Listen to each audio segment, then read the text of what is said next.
So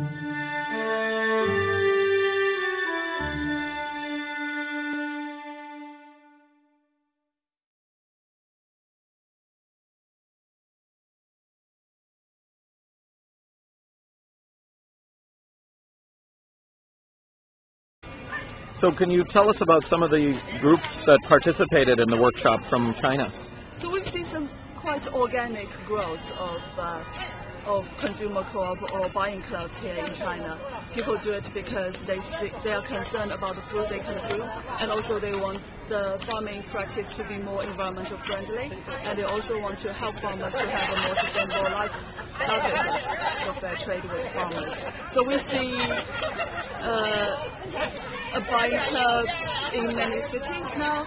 They go out and look for traditional local products, and also to encourage farmers to go back to traditional way of farming, organic farming, and they would buy food from them despite the low productivity and probably high price. And we also have an interesting group in Beijing who are very concerned about the GMOs. So they started to look for non-GMO soy oil. And they now have several thousand people registering, asking to join the club to buy non-GMO soy oil, and they are looking at expanding to buy more stuff together collectively. We also have the parents club of Waldorf schools in several cities that they want organic produce for the families.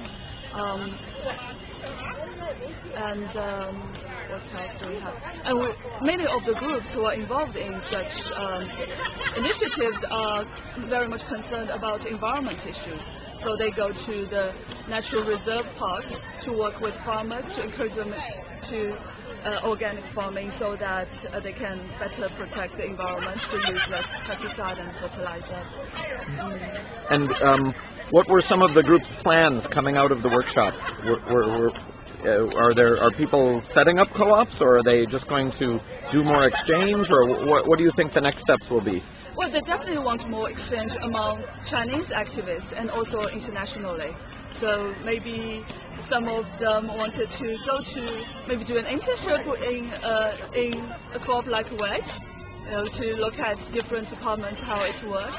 And yeah, so exchange is something that they really look forward to. And also, at the end of the workshop, we asked them to divide into small groups and have a business plan for co-op. So some say they want to have a formal consumer co-op. Some say they just want to start small as a buying club. So they have some very clear ideas of what they want to do next. Well, what was the biggest surprise for you during the last few days, or the most exciting thing you learned?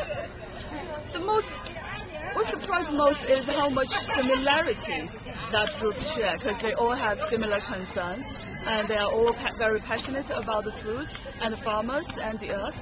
So yeah, that's what's really touching me. And what do you plan to do next? What do you think IATP and co-ops and organic groups in the U.S. should do to help promote this movement? Well, there are lots of things we can do, definitely.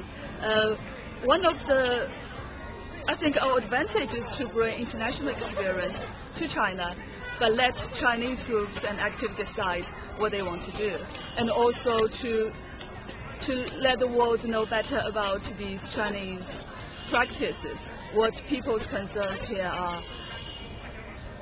Okay.